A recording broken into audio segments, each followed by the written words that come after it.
Olá! Seja bem-vindo a mais um estudo da nossa lição de Escola Sabatina. Hoje eu venho fazer um convite para você que já teve o desejo de estudar essas lições junto com outros irmãos. Saiba que isso é possível. Todos os sábados, às 9 da manhã, através do Zoom, alguns irmãos do nosso movimento se reúnem para estudar o conteúdo dessas lições. E você é nosso convidado especial. Não deixe de participar. Entre em contato conosco através das nossas redes sociais, do nosso número de WhatsApp.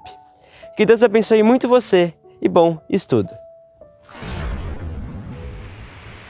Vamos, em nome eterno de nosso Senhor, Salvador Jesus Cristo, estudar a lição de número 14, que tem como assunto muito importante a primeira visita a Jerusalém, parte 2. Que a graça e a comunhão do Espírito de Deus nos acompanhem no entendimento, na compreensão da sua palavra. O verso áureo diz assim: e todos que ouviram admiravam de sua inteligência e resposta. Lucas 2, 47. Prossigamos então, a primeira pergunta diz: ao encontrá-lo, que palavra sua mãe lhe dirigiu e qual foi a sua resposta? Lucas 2, 48, 49 diz: quando viram, ficaram maravilhados. Disse sua mãe: filho, por que procedeste assim para conosco? Eis que teu pai e eu ansiosos te procurávamos. Respondeu ele: por que me procuravam? Não sabeis que eu, todavia, estar na casa de meu pai? Em outra tradução fala, tratando negócio de meu pai. A nota diz a seguinte: desejado, página 48, 48 e 48. Voltando a Jerusalém, prosseguiram suas buscas. No dia seguinte, ao misturarem-se com os adoradores do templo, uma voz familiar lhe chamou a atenção. Não a podiam confundir, nenhuma outra era semelhante à sua, tão séria e grave, não obstante tão melodiosa. Na escola dos rabinos encontraram Jesus, regozijando-se, embora não puderam esquecer seu desgosto e ansiedade.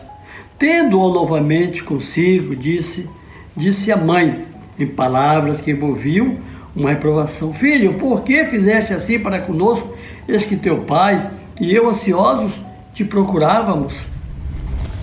Por que é que me procurávamos? Não sabeis que me convém tratar negócio de meu pai. Lucas 2, 48 e 49. E como parecesse não compreender suas palavras, apontou para cima.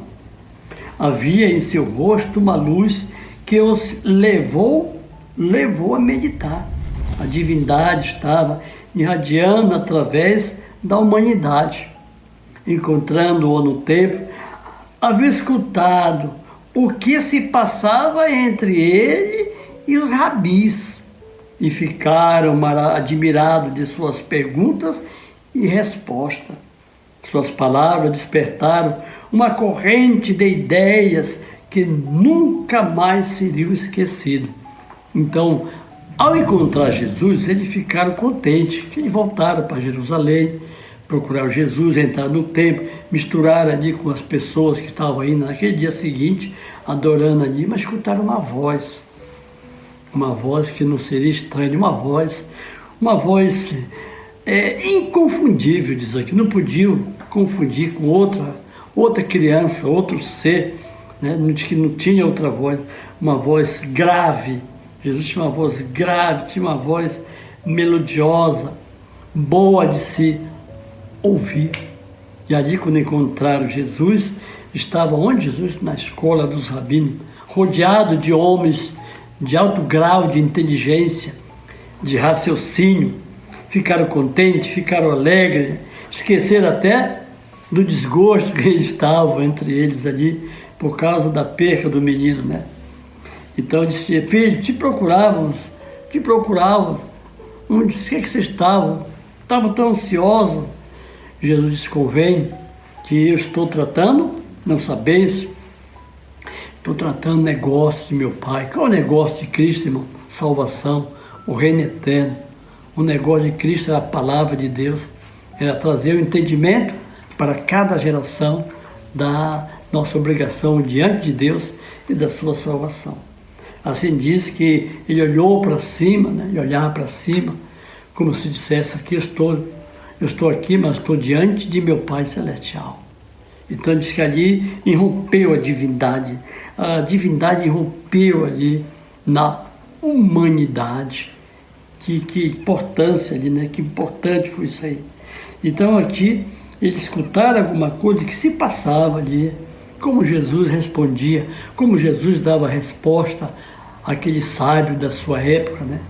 E ele disse que Jesus tinha uma corrente de pensamento, uma corrente de ideia perfeita com relação ao assunto profético, com relação ao assunto da salvação. Vamos então à pergunta de número 2, que diz assim: na realidade, quem é que havia negligenciado seu dever? O que a branda reprovação de Jesus visava? Lucas 2,50. E eles não compreenderam as palavras que lhes dizia. O desejado por nações, página 81 e 81 diz o seguinte: e a resposta que lhe dera encerrava uma lição. Não sabeis, disse ele, que me convém tratar do negócio, meu pai? Jesus estava empenhado na obra para o cumprimento da qual viera a este mundo, mas José e Maria haviam negligenciado a sua grande honra lhes conferir a Deus em confiar-lhe seu filho.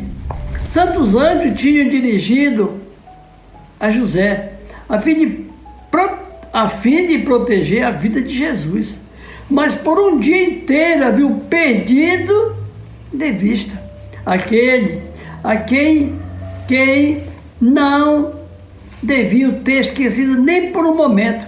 Ao ser aliviada a ansiedade, não censuraram a si mesmo, mas lançaram sobre ele a culpa. Era natural que os pais de Jesus o considerassem como seu próprio filho. Estava diariamente com eles. Em muitos aspectos, sua vida era como a de outras crianças, e era difícil compreender se ele, o Filho de Deus, estava em risco de deixar de apreciar a bênção a eles concedida pela presença do Redentor do mundo. O desgosto de haver separado dele e a branda reprovação contida em suas palavras visava impressioná-los quanto à santidade do depósito que lhe fora confiado. Na resposta dada à sua mãe, Jesus mostrou pela primeira vez que compreendia sua relação para com Deus. Antes de seu nascimento, o anjo dissera a Maria: este será grande, será chamado Filho do Altíssimo, e o Senhor Deus lhe dará o trono de Davi, seu pai, e reinará eternamente da casa de Jacó. Lucas 1, 32, 33. Aquelas palavras, Maria ponderaram em seu coração. No entanto, ao passo que acreditava que seu filho havia de ser o Salvador de Israel, não lhe compreendia a missão. Agora, não lhe entendiam as palavras, mas sabia que negara seu parentesco com José e declarara sua filiação a Deus. Muito importante a profundidade aqui na nota, né? Quando eles perderam Jesus aqui, diz que Maria, ela pensou que ele tivesse se afastado deles, mas ela negligenciou aqui, né? Essa obrigação, essa grande honra que Deus conferira a Maria e José. Um depósito que eles não deviam largar o Salvador, quanto mais esquecê-lo, não esquecer nem por um momento de esquecer de Cristo. Era um perigo muito grande. E os santos anjos, diz aqui, os santos anjos acompanharam José, ela avisavam, cuidado com ele. Ali, irmãos, eles estavam ali, jamais ela imaginava que Jesus era o Redentor do mundo. Jesus era o Salvador de Israel, e esqueceram disso aí. Mas com o passar do tempo, diz aqui que eles vieram compreender a sua ligação de Cristo com Deus. Porque diz aqui que quando Jesus era criança, né, ela não achava diferença nele aqui e outras crianças.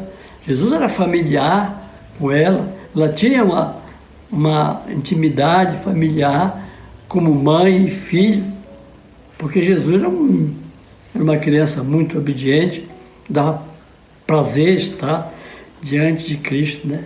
Mas não, aqui ela tinha uma missão apenas. Ela recebeu aqui essa missão, essa incumbência, né? de cuidar de Jesus, de guardar do Salvador. E assim aconteceu esse episódio na vida de Cristo, um episódio, né, que ficou como lição para a nossa vida. Devemos sempre estar atentos, nunca perder nosso Senhor, né, da nossa vida, nunca perder o foco de Cristo. Cristo é o nosso Salvador, nosso Redentor. E se perdemos a Cristo de vista, o prejuízo será, obviamente, todo nosso. A responsabilidade será nossa. Jesus é autor e consumador da nossa fé, da fé de Israel e da fé do mundo. Vamos então à pergunta de número 3, que fala o seguinte: como Jesus permaneceu nos próximos 18 anos? Como foi a vida do Salvador? 5:1, 5:2 de Lucas. Então, descendo com eles, foi para Nazaré, era de sujeito.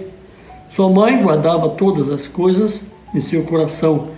Crescia Jesus em sabedoria, em estatura e graça diante de Deus e diante dos homens. Que espetáculo! Jesus era sujeito. Essa palavra sujeito é que Jesus era obediente.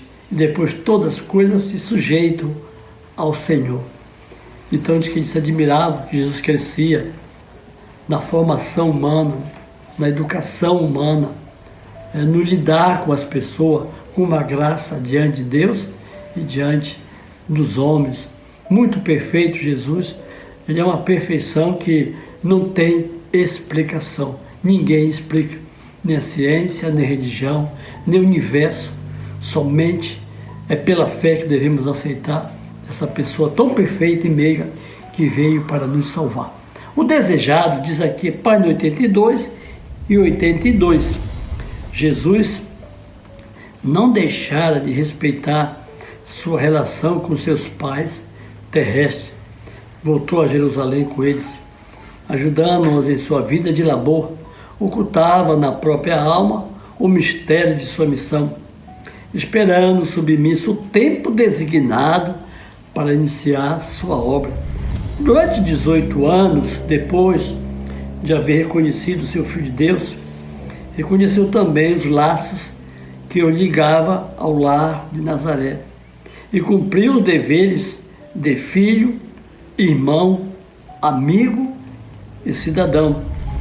Ao ser de sua missão revelada no templo, Jesus esquivou-se ao contato da multidão. Desejava voltar a Jerusalém quietamente, com os que sabiam o segredo de sua existência. Mediante a cerimônia pascual, Deus estava procurando desviar de seu povo dos cuidados terrenos que tinham e fazê-lo lembrar a maravilhosa obra que fizera de sua libertação do Egito. Desejava que visse nessa obra uma promessa de libertação do pecado, como o sangue do cordeiro morto protegera os lares de Israel. Assim lhes salvaria a alma do sangue de Cristo. Mas eles só se podiam salvar por meio de Cristo, apoderando-se dele pela fé de sua vida, como sendo deles mesmos. Havia virtude no símbolo, só havia virtude no símbolo cerimonial ao serem os adoradores por ele dirigidos a Cristo, como seu Salvador pessoal. Deus desejava que fossem levados a estudar a missão de Cristo e sobre ela meditar com oração. Ao partir de Jerusalém, as multidões, no entanto, o despertar da viagem e a comunicação social absorviam frequentemente a atenção deles. E era esquecido o cerimonial que acabava de testemunhar. O Salvador não foi atraído para a companhia deles.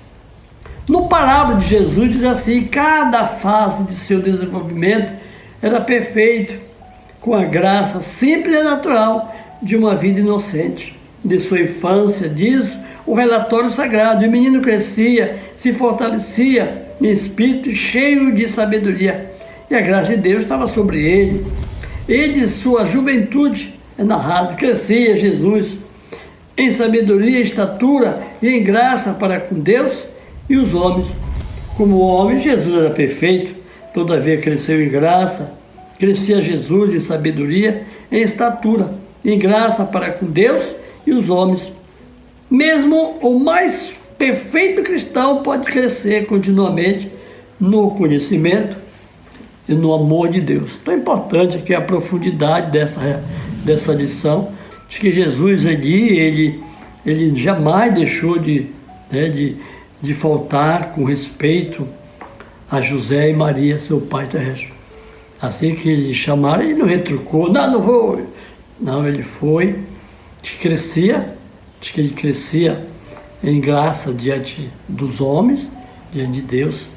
Então ele respeitou José ali e foi, mas ele ocultava ali ainda o mistério da sua missão. Ele bem submisso a seus pais na terra. Então o Filho de Deus, é que ligava esse laço ali com Maria e José ali, os moradores de Nazaré, diz aqui. Mas Jesus diz aqui, ele cumpria as suas obrigações como irmão, como filho, diz aqui, como um bom cidadão, respeitava todos, E ali aquela multidão ali, infelizmente, em contato com Jesus ali, alguns perceberam que ali não era uma pessoa comum, ali estava um Deus, ali estava o Redentor de Israel. Segundo aqui, nos diz aqui que Deus ele estava procurando desviar o seu povo dos cuidados, dos cuidados da vida, dando ali aquela festa, aquela comemoração da Páscoa ali, Comemoração essa que libertou Israel da escravidão. E ali aquela comemoração também Deus desejava que ali estava ali alguém que poderia libertar ele do pecado, todos nós, na promessa, na vida, na morte daquela criança, daquele Salvador que ia se tornar homem, Então as turmas ali, diz aqui o povo ali, que só via virtude nos símbolos, está no símbolo ali. Agora não, irmão? Segundo, diz aqui a palavra de Deus, Deus queria despertar nele que ali eles só poderiam apoderar da salvação das suas almas mediante a fé na pessoa prometida do Salvador. Ali estava o seu Jesus ali estava a vida entre os homens, mas infelizmente diz que eles se entreteram ali com a cerimônia, se entreteram ali com as festas, e acabavam de testemunhar. E o Salvador não foi de maneira nenhuma atraído para a companhia deles. Ali já estava, dando a conclusão, ali já estava dando já a missão final das coisas cerimoniais. Jesus já estava entrando em ação ali. E assim, irmão, todos, diz aqui, todos que querem crescer na graça e no conhecimento, pode, assim como Jesus, ter esse privilégio de ser perfeito diante dos homens e ser perfeito também diante do nosso Pai Celestial. Assim que Deus nos ajude, através da graça de Jesus, que possamos manifestar essa vontade cada vez mais, estar perto de nosso querido e suficiente Salvador. E meditar com muita oração, né? Hoje Jesus faz seu trabalho no santuário, querendo salvar Israel do pecado. Vamos então prosseguir a nossa lição na pergunta de número 4, que nos fala o seguinte: para o que Jesus queria volver a mente de José e Maria? Qual era a finalidade de Cristo? Esclarecer os seus pais aqui nessa terra. No Desejar Tuas Nações, na página 82, vamos ler o texto que nos diz o seguinte: ao voltarem José e Maria de Jerusalém, sozinhos com Jesus, ele esperava dirigir-lhes atenção às profecias concernentes ao sofrimento do Salvador. Sobre o Calvário, procurou aliviar a dor de sua mãe. Estava agora pensando nela. Maria tinha que testemunhar sua derradeira agonia. E Jesus desejava que ela compreendesse sua missão, a fim de fortalecer-se para resistir quando a espada lhe houvesse de transpassar a alma. Como Jesus estivera separado dela e por 3 dias o procurara aflita, assim, quando fosse oferecido pelos pecados do mundo, estaria novamente perdido para ela 3 dias. E ao ressurgir ele do sepulcro, sua tristeza se transformaria outra vez em júbilo. Mas quão melhor teria ela suportado a angústia da morte do filho, se houvesse compreendido as escrituras para as quais ele lhe procurara agora volver os pensamentos. Muito importante essa nota aqui, que Jesus queria levar Maria e José, os seus pais, a entender que o que ia acontecer com ele já estava escrito. A sua morte, né? Seu sacrifício, os seus 3 dias que ela perdeu ele aqui, eram os 3 dias de sofrimento que Jesus ia passar. Mas, infelizmente, né, nem sempre eles entenderam, principalmente seu pai e sua mãe. Mas Jesus sempre queria dar para ela o melhor, para que ela pudesse suportar no momento mais difícil, que quando ele seria transpassado na cruz do Calvário. Assim que Deus possa nos ajudar, que possamos, pela palavra do nosso Senhor, cada dia fortalecer a nossa fé e a nossa confiança em Jesus. Vamos então prosseguindo a pergunta de número 5, que diz o seguinte: de que maneira perdemos nosso Salvador de vista? Como será para achá-lo novamente? Então, assim como Maria e José perderam Jesus de vista, para nós, como funciona? Da mesma maneira. Então, como podemos, de maneira, perder Cristo de vista? Aqui o apóstolo São Paulo, no livro de Hebreus, capítulo 12, versículo 2, diz assim: olhando firmemente para Jesus, autor e consumador da fé, o qual, pelo gozo que ele estava proposto, suportou a cruz, desprezando a ignomínia, e está sentado à direita do trono de Deus. Muito bonito o pensamento, quando Paulo diz, olhando sempre para Jesus, autor e consumador da nossa fé. No 14:4 do Apocalipse, diz aqui na nota: estes são os que não se contaminaram com mulheres, porque são virgens. Estes são os que seguem o Cordeiro para onde quer que vá. Estes foram comprados dentre os homens para ser as primícias para Deus e para o Cordeiro. Então, aqueles que seguem a Cristo, onde Ele está, segue pela fé, diz aqui, estes são que são comprados, né? Esses aqui, segundo a palavra de Deus, não se contaminaram com mulher, porque são virgens. Virgem no sentido espiritual é aquele que tem uma fé pura, uma fé sem mistura de tradições ou costumes humanos. Então devemos seguir a Cristo, né? Aquele que nos comprou das garras do pecado, e seguir Ele aonde quer que Ele vá. Fomos comprados por Jesus, que Ele é chamado o Cordeiro de Deus. Vamos ler a nota aqui no Desejado, página 83, diz o seguinte: Se José e Maria houvessem firmado a mente em Deus, mediante meditação e oração, teriam avaliado a santidade do depósito que lhes era confiado e não teriam perdido de vista a Jesus, pela negligência de um dia perder o Salvador. Custou-lhe, porém, 3 dias de ansiosas buscas ou torná-lo a encontrá-lo. E mesmo quanto a nós, por conversas ociosas, por maledicência ou negligência da oração, podemos perder um dia a presença do Salvador e talvez levar muitos dias de dolorosa busca ou torná-lo, achá-lo e reconquistá-lo a paz que perdemos. Em nossas relações uns para com os outros, devemos estar atentos para não perder a Jesus, continuando o caminho, sem nos advertir de que Ele já não se acha conosco.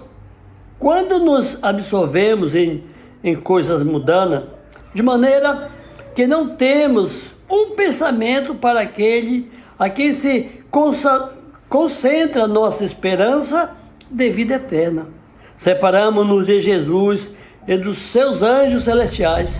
Esses santos seres não podem permanecer onde a presença do Salvador não é desejada e a sua ausência não é sentida. Eis porque tantas vezes se faz sentir o desânimo entre os professos seguidores de Cristo. Muitos assistem a cultos e são refrigerados e confortados pela palavra de Deus, mas devido à negligência da meditação, vigilância e orações, perde a bênção, sentindo-se mais vazio do que antes de que o receberem.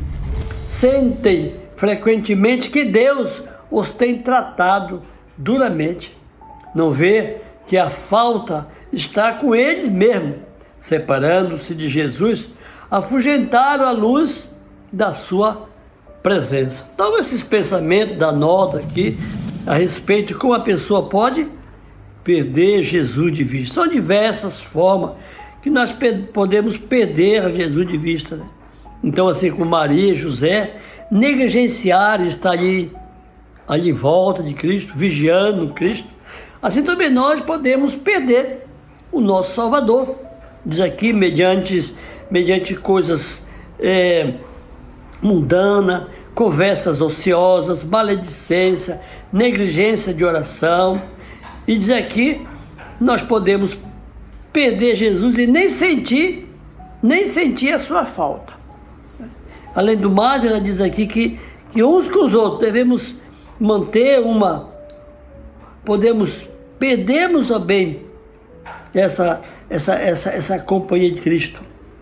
Então nós devemos cada dia continuar a divertir uns aos outros, diz aqui, mas não absorvendo coisas que vêm de fora, do mundo. Então nós podemos nos separar tanto de Jesus como dos santos anjos aqui, né? De que ele não permanece, os anjos não permanecem aonde a presença de Cristo ela não é desejada. E muitas vezes a ausência dele, também nós nem sentimos a ausência de Jesus. Devemos sempre pedir a Deus que nos dê a força, a inspiração, o ânimo, para que possamos sentir a falta da presença do nosso Salvador. Isso também é um trabalho do Espírito de Deus também. Até nos cultos, muitas vezes vamos nos cultos, assistimos tudo, mas muitas vezes não recebemos a bênção de que seríamos para nós.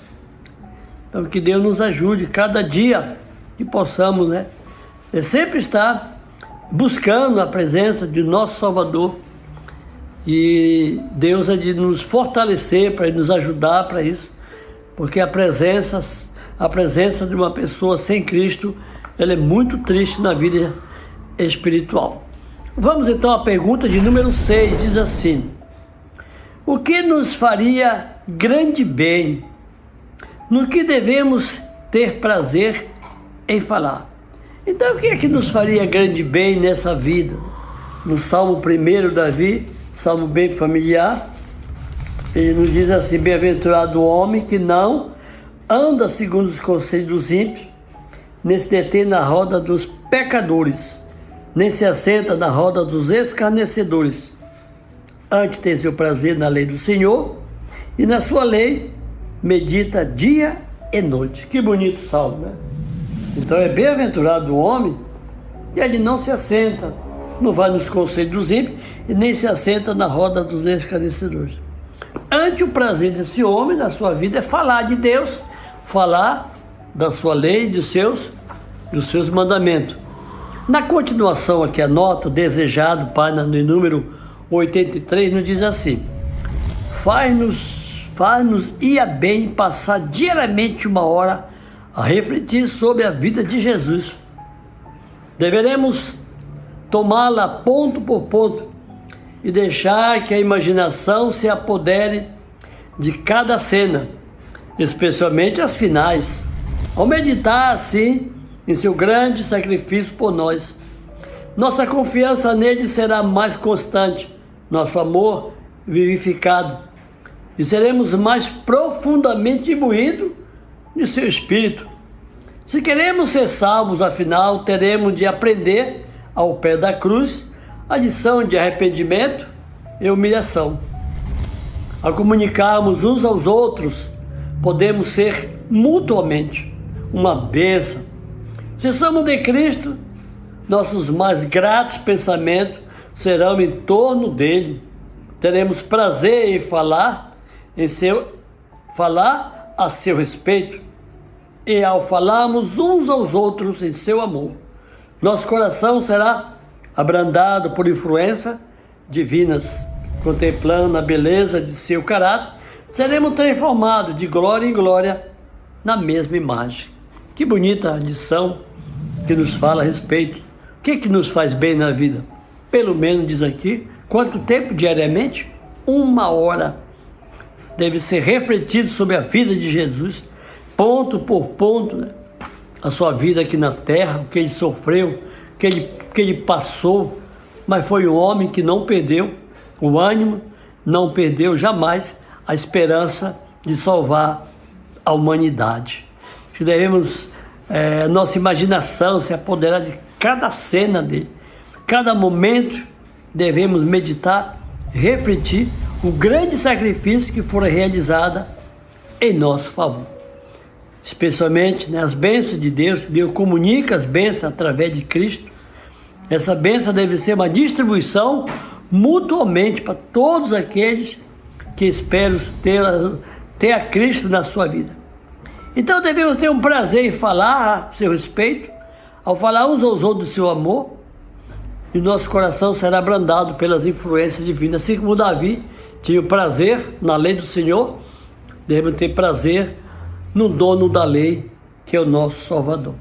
Portanto, que Deus nos abençoe, nos dê graça, possamos cada vez mais fazer a sua vontade, andar em seus caminhos e refletir mais sobre a vida do Salvador, desde a sua infância, da sua idade como jovem, e especialmente como um homem maduro que veio nos dar vida para remir do pecado. Esse é meu desejo e oração a todos. Amém. Em nosso site, vocês encontrarão estudos, notícias, dicas de saúde, além de todas as nossas lições. Participem conosco através da nossa página no Facebook e assistam todas as nossas lições através do YouTube.